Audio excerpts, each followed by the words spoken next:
This video is sponsored by Alpha Draft. If you want to play fantasy esports such as CSGO, you can go to alphadraft.com. I'll put a link below in the description, and you can play fantasy, make a fantasy team in all sorts of leagues: EACA, ESL Online Pro League. There's DreamHack today. I'm assuming most lands and online leagues, there'll be play day tournaments. If you want to play fantasy, that's somewhere that you can go and do it. Win thousands of dollars. People have won something like $150,000 last week. So this video is about Neo. Philip Kubski, one of the most legendary players in Counter-Strike history. Today it's actually his birthday, so that was a good timing to put out a video on his career. Now, first and foremost, when you talk about his career, I'll kind of give you like a general overview on how I see him. I actually think he's the best 1.6 player of all time. Not by a massive amount. Like, I always thought it was between him and Forrest, and you could make cases for each. But to me, the criteria I value the most, he's the best ever. He's the best ever in many different categories. And I actually did an article series where I picked out Potty, Heaton, Potty, Neo, Forrest as the three best of all time. And then I explained why Potty was third, and then I explained why I pick Neo over Forrest. It was a series I did for Fragbite. If you put like Thorin's take, greatest player, Forrest, Neo, whatever, it'll come up with this series. In fact, maybe I'll put the links in below if I remember. So to start out with, yeah, he's the best individual player of all time in history. He's the biggest impact player, and that was represented in his role within his team. I'll get to in a second.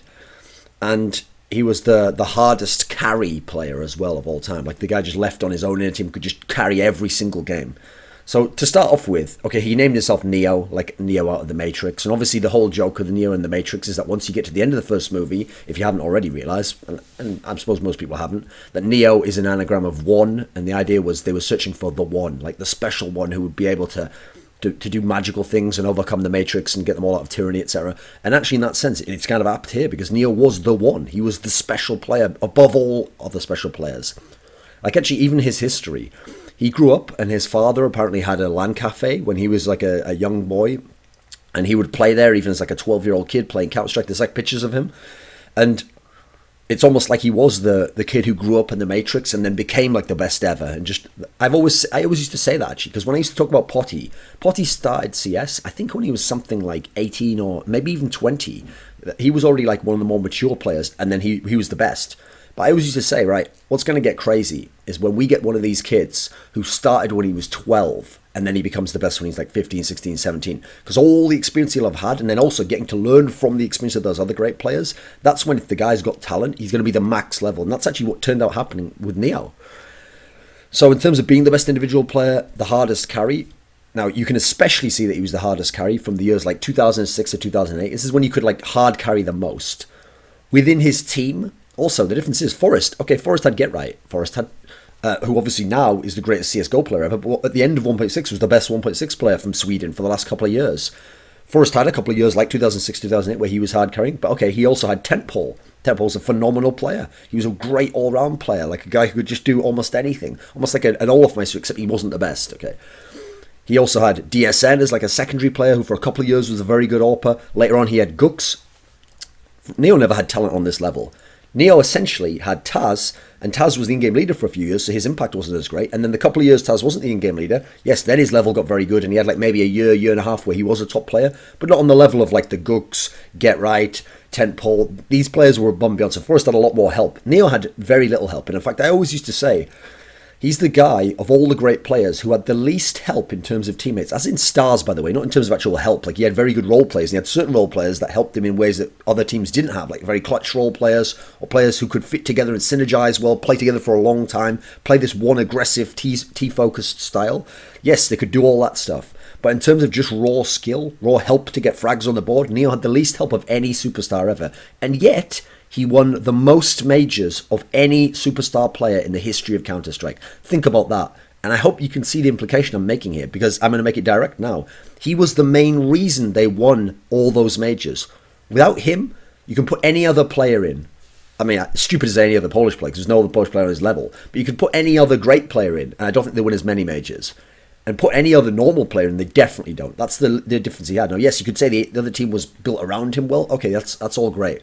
But even then, I'm not entirely sure that was the case, because at times he would have to change his role within the team as the years went on to adapt to what they were doing. He would actually have to adapt his skill set, like even what position he played. Sometimes, like on a map like Inferno, for example, they would actually move him around the map. They would switch his position up so that you never knew, if you're the terrorists coming in, where you're going to be facing the best player in the server sometimes. So that would throw you off and make it hard to do your attacks, etc. And that's how they could match up against great tactical teams like MTW or Mouse Sports.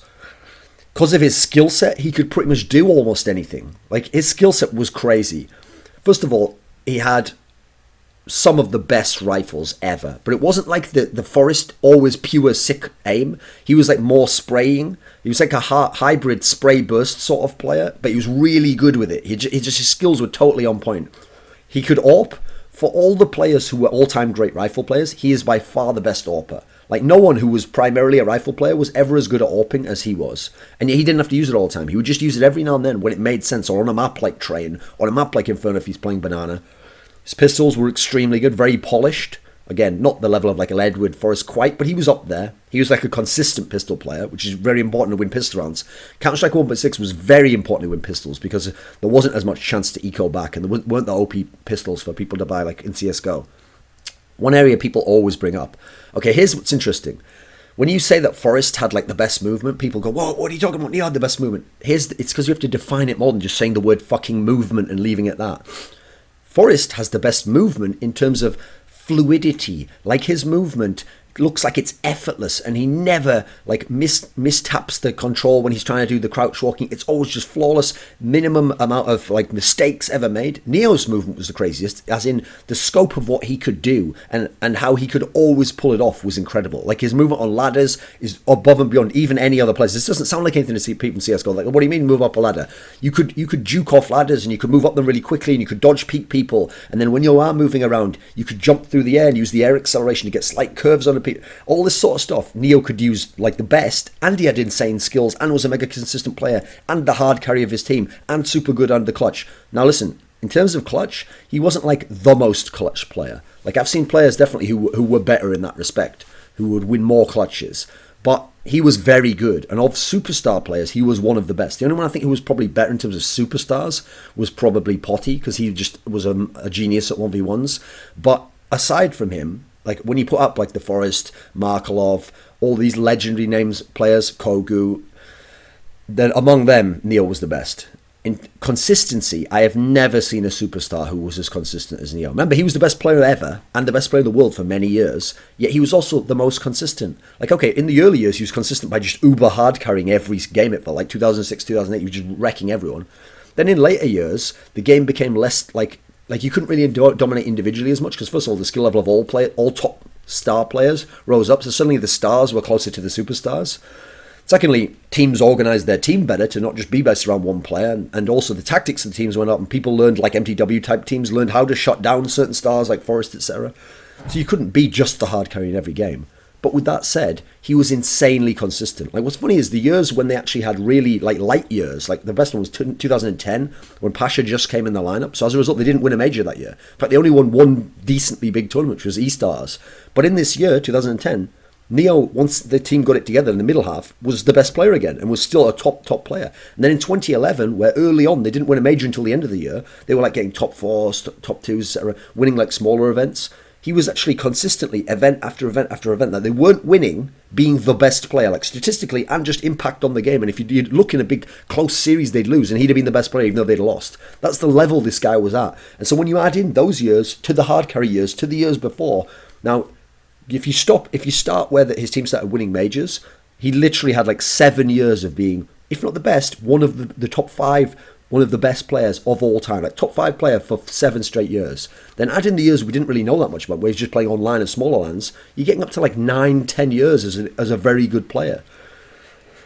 So to highlight how clutch he was in majors, and to kind of explain some of like the career development of him as a player and how we saw him, I'll kind of go through his career and I'll give you kind of the characterization of the different years.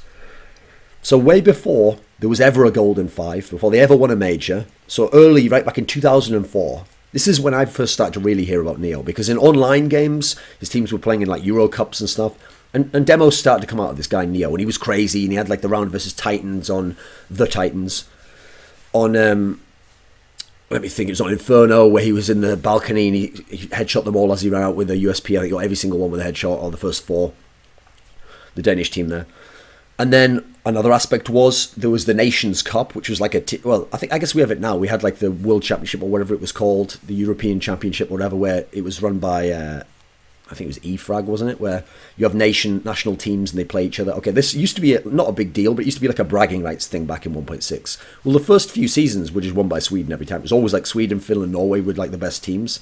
Then, okay, you had a year where Austria went crazy, but then after that you had this year where Poland won the competition. At the time, everyone was like, does no one care about that league anymore? What the fuck's happened here? And yes, it's true, some of the teams like Sweden didn't always at that point then field the best 5 Swedish players. Some of them didn't care as much, they played about Landsball. But they'd have a couple of good players, and overall the level of even the third string or second string Swedish players was very good. So people were like, wow, how's that? Oh, they're just all one-liners? Because at the time, Poland had literally not only never had like a good team, never had a team that would even rank in anyone's top 20. That's how bad they were. So everyone already was kind of like, whoa, I wonder what's going on there. Well, we saw later on in that year, there's this Invex Euro Cyber Cup. I remember vividly because I was actually living with Natu at the time in Finland for a few months, and his team, D Skyline, was one of the best in Europe. Like they were like the top 5 European team, and they just got a new player, and they went to this tournament. I think it was in like Latvia or something, somewhere like that, or Czech Republic, and they go to this tournament, and they're expected to win easily. Like the other teams there are like second string European teams, and then there's Neo's team, which no one thinks is going to be win at all, Pentagram.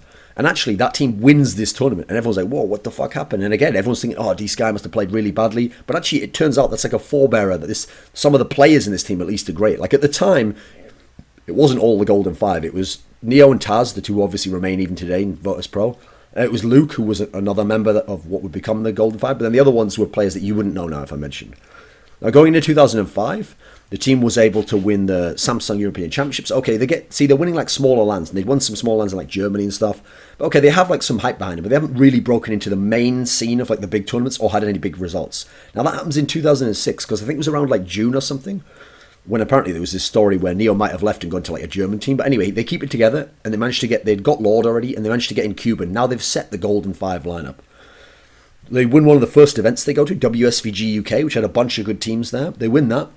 Not a major tournament, though, just like a good second tier tournament. Then they go to WCG, and this is where you start to see the level of clutch of Neo, because the World Cyber Games, when they got to the final there, that was considered sort of a fluke. Like they had the easy side of the bracket. They played NOA, who at the time wasn't like a world-class elite team. That was like, in fact, one of their first big placings.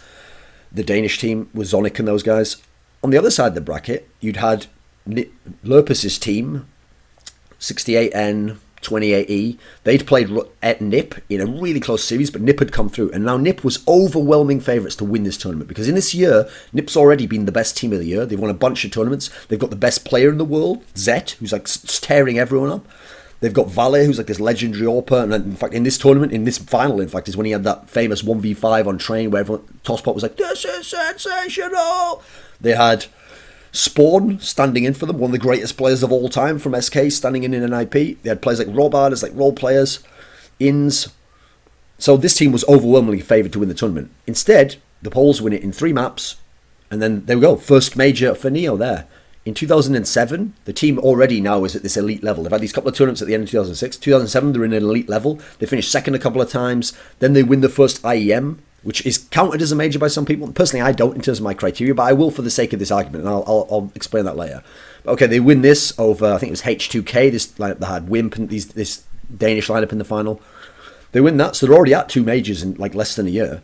Then ESWC comes along in the summer. They win that. They actually beat NOA that had Sunder and Zonic and Ave and all those guys who later on would become one of the best teams ever. But that time, that was kind of their first year becoming an elite level team.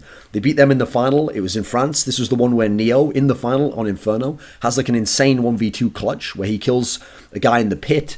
And like he just dominates this tournament. And even though the whole crowd is chanting against them, they win anyway. Another major. They're up to 3 majors if you counted that first IEM one as a major. A lot of people do. It's just me who doesn't. Okay, they're up to 3 majors already, which is already like legendary territory. It's very hard to win majors in 1.6. To put it in contrast, Forrest over his whole career, amazing teams every single year, like 7, 8, 9 years, he won 3 majors. Neo's already won 3 in this short period of like a year and a bit. The rest of the year was quite poor, and actually how poor it was allowed Fnatic, just in terms of consistency in events won towards the end, to become the team of the year. But okay, they've already become like the second best team overall in Neo's team here. And this is when, like I say, 2006, 2007, 2008, Neo was super hard carrying every game. Like every game, he might be the best player in the server. Him and Forrest at the time were on unreal levels. Zet in 2006, these guys were just dominant. Kogu on MIBR, you really could, if you were the individual player, dominate almost every game. And the opponent had to try and shut you down, or it wasn't going to happen for them. 2008, not so good a year. I call it the most competitive year ever. They're like the top 5, top 7 was super packed with teams. This is the year when MTW was the best.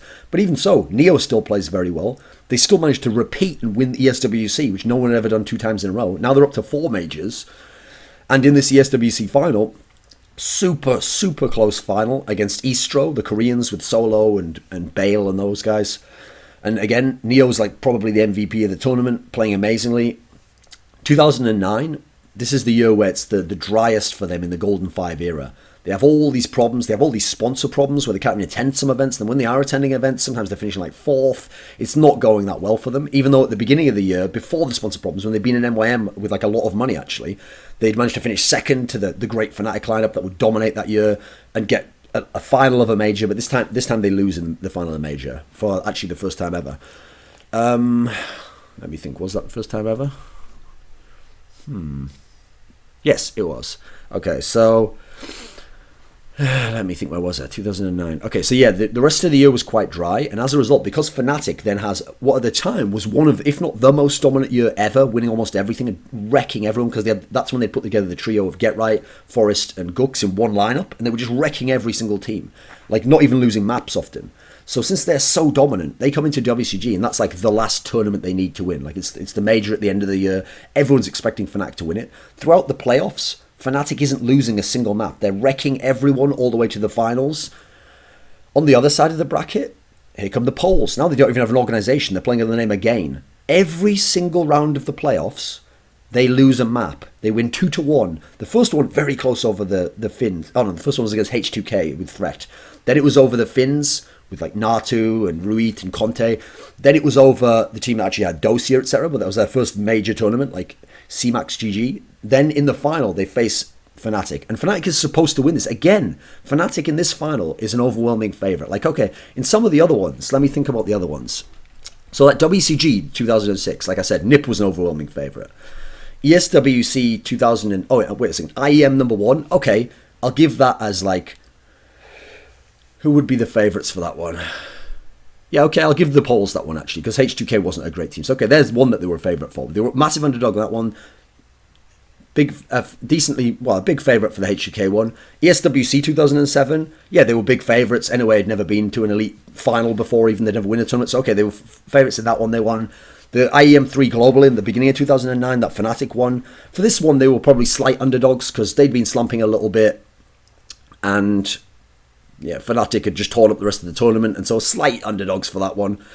WCG 2009, big underdogs, maybe even bigger than the first WCG they'd won, because Fnatic's been so dominant and so incredible. And then the maps come out, and it's Nuke and Train, and Fnatic were monsters at these maps, especially Nuke. Now, the first map, Nuke, is the one where they get down, it's something like 14, 15, 12 or something, and the whole map, legendary T-side from these Poles.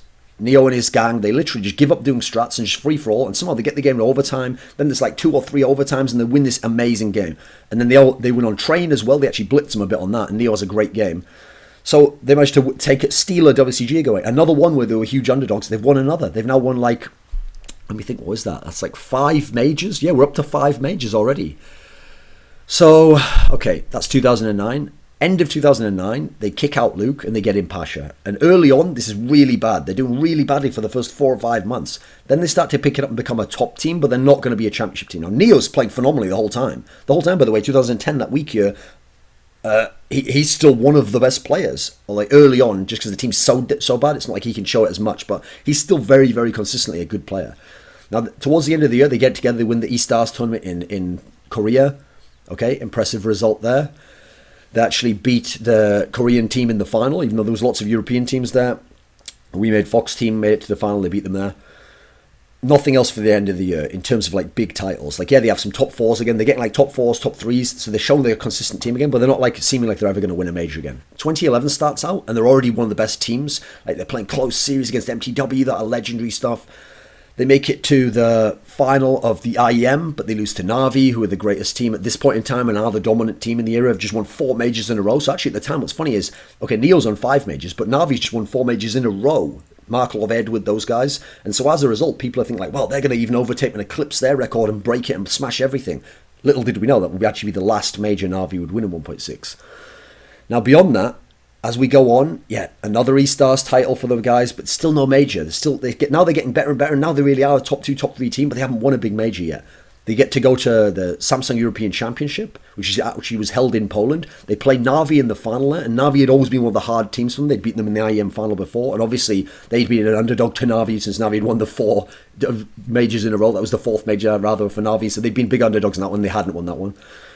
They get to the final of SEC, and in this one, they blitz Na'Vi. On Train, Na'Vi's best map, and then on Dust 2, they have this amazing CT performance where they just bully them completely. And Neo is one of the big players in this, where CT side, they play super aggressive. Remember, that's a T-sided map in 1.6 Dust 2. And they just bully Na'Vi to the extent that on some rounds, Na'Vi can't even get out of their spawn because they've pushed all the way up mid, all the way up lower, all the way up inside of B, and they're just wrecking them. It was one of the most dominant performances I've ever seen on home soil with all the crowd chanting, etc. So you can see, like, they've got the talent to do it, but they just haven't managed to yet. But then at the last major of that year, WCG, admittedly a bit weak on teams. There was some certain circumstances where the not-so-good Fnatic team didn't go, and the Na'Vi didn't go because of just some stupid reasons where they didn't qualify, and then last minute they didn't apply. But anyway, SK Gaming was then. At the time, SK Gaming had been the best team of the year, sharing it with the Poles, who at this point need something like a major to make it up their case. But SK has been the dominant team for the middle part of the year, the summer. In the final, they play SK, Forest, Get Right, etc., who they've met in many finals at this point in time, and they beat them again. They managed to get the best of them. They win the WCG in a super close, amazing Tuscan game on the third one where they were behind on CT side when it's a T-sided map, but they managed to win all these clutch rounds, and they get the game 16-14, and they win the title, another major, the 6th major of their careers. 2012, the last year for 1.6, but truthfully, in terms of top-level competition, it was only about 5 to 6 months, because then people started to switch to CSGO. So in those 5 to 6 months, they managed to win another major. They get the 7th major, or 6th if you're going by my counting, but 7th major. They win the IEM Championship. The 6th, was it the 6th season? Yeah, the 6th season. They play Na'Vi again, rematch of the year before. This time they beat Na'Vi. They were even playing like similar maps to before. They get the better of them. They beat Montreal again. They get another major. They've had 2 majors in the Pasha era. So they had 5 with Luke, the Golden 5. Then they had 2 in the Pasha era. Like, let's call that Golden 5-2, even though I've made this point before. It doesn't really make that much sense, but whatever. After that, they kept attending all the LANs. They didn't actually switch to CSGO till much later. But the problem was they would always finish like 3rd. They wouldn't even make finals. It was always Na'Vi and Fnatic in the finals, basically. And then they'd usually beat Na'Vi in the upper series and then lose to Na'Vi in the lower bracket. It used to pretty much go like that. So that's the general trend of how it went in 1.6. Now, as you've noticed there, one of the key factors about how clutch Neo was, what a great big game performer he was, how consistent he was, and how he was just one of the best players ever, is that in all these finals, most of them he's an underdog. So, okay, WCG 2006, big underdog, wins it anyway. ESWC 2007, okay, big favourite, wins that. So we've got favourite once, underdog once. IEM, big favourite. So he's been a favourite twice. As far as I can remember, let me think. Oh yeah, all the rest, he was an underdog. So he had the IEM Global underdog. No, there was 3. Okay, so there was 3 finals out. Okay, he played. I'll just go and actually make it sense here. So let me think.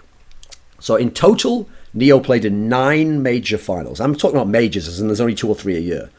In 9 major finals, he won 7 of them, and of the 9, he was only a favourite in 3 of them. So only in a third of them was his team expected to win. Yet he won 7 out of the 9, which is absolutely unreal amount. So he's winning majority of the time when he's an underdog, facing better teams, sometimes teams with more talent, more players, legendary teams, like playing teams like NIP, playing teams like Fnatic, playing teams like Na'Vi, playing teams like SK Gaming. These are great teams as well. It's not like he's just playing scrubs. And yet he's winning the most majors of anyone in history. And yet again, he has the least talent on his team. He doesn't have even the benefit of changing players often. He gets to change 1 or 2 players over his whole history. You can see what an all-time great player this guy is. And I'll give a little brief summary of the CSGO history, but obviously more people are going to know that.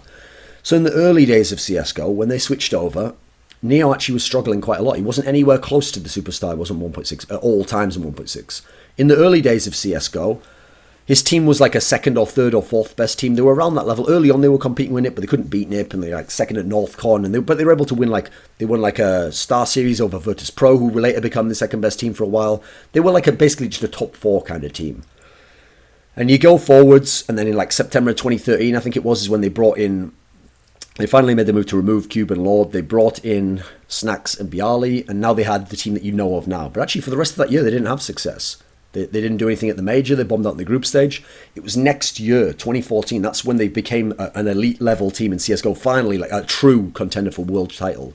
They won EMS 1 Katowice. One of the most dominant runs ever. They lost like one map, which is to LGB. Funnily enough, their best map, Mirage. They wrecked NIP in the final. No one had ever wrecked NIP like this, especially not on a final. On maps that, like in the past, some of them, like Inferno, NIP had strengths on this map as well, but they just wrecked them, took the major away from NIP, became major winners. Then they had like a Copenhagen Games where NIP took it back, but it was 3 maps. And yeah, you go forwards through the year. Now they had like a mini slump period where they were like a top 4, top 5 team, but they weren't winning tournaments. Then it all came together again. They had another amazing tournament, Gfinity 3. This time, as the tournament went on, they got it together, and they won the tournament in incredible fashion. It was a crazy final win over Titan. They'd beaten Dignitas before that. An awesome tournament win. Then the rest of the year, okay, remember they made it to the round of 8 at ESL1 Cologne. They went out there. Then they had, let me think, because they lost to LGB and LDLC in 2 games. Happy's LDLC with Kaylee and who was the other guy? Kaylee and Apex. There we go. And the last major of the year, DreamHack Winter, was where they made it to the semi-finals. They had that crazy series against NIP, who just got Makalele, but they just lost. They actually got blitzed on the third map was Inferno. They got blitzed there despite wrecking Cash and having a really close overtime game on Nuke. You go into this year, and in this year, they had their issues actually. They were slumping at the end of last year slightly. Oh no, actually, at the end of last year, they made it to the final of ESEA, but they lost from the upper bracket final. They lost 4 straight maps to Fnatic after beating the dominant Fnatic team in a best of 3 in the upper final. They lost on the same 2 maps and then on the other maps, so lost 4-0 there, but they got second there. 2015, they start out in a massive slump. They're having all these tournaments where they're doing terribly, actually. And then they had, at the first major, this time they made it to the semi-finals, and they gave Fnatic a good run. Even though it was 2 maps, 2-0, they gave them a good run again here. Then they had this Copenhagen Games. They had a couple of tournaments where it was off, like Starladder wasn't so good. They finished in last place. Then they had this tournament, Copenhagen Games, where they beat the TSM team who'd just beaten them. At the time, TSM isn't the elite team they are now, but okay, they were close to that level. They'd almost figured it out, and VP's holding it over TSM. They win that tournament. ESEA Season 18, they go there. Similar scenario happens. This time, they don't have to beat Fnatic in the upper bracket. They beat Titan, because Titan beat Fnatic. Then in the final, they play Fnatic, but this time they just beat Fnatic. And so they did have the help of Season, but okay, they win another title there. And then you're almost basically up to present now. Like, they made it to the final of Gfinity Spring Masters 2, and they got rocked by Fnatic 3-0 there. But okay, they'd beaten Na'Vi earlier on. They'd had a good tournament. So they're still an elite level team. Now, Neo in CSGO, to contrast it to 1.6, has never been considered an elite player. Like, Neo, it's not exaggeration, at no point in time could you ever take a 3-month stretch of play in CSGO and call Neo one of the top 10 players in the world. It never happened. Meanwhile, for like 7 straight years in 1.6, he was a top 5 player in the world, if not the best player in the world. As in, Neo in 1.6 was the equivalent in CSGO of like a Get Right, Olaf Meister now, Shocks when he had that dominant period at the end of 2013, early 2014, Kenny S when he was wrecking at the beginning of this year with Titan. He was that level of titanous monster player who just took over the whole game. Anyway, there's Neo, the one, probably the greatest player of all time in Counter-Strike, the original version 1.0 to 1.6. I think he was the best ever.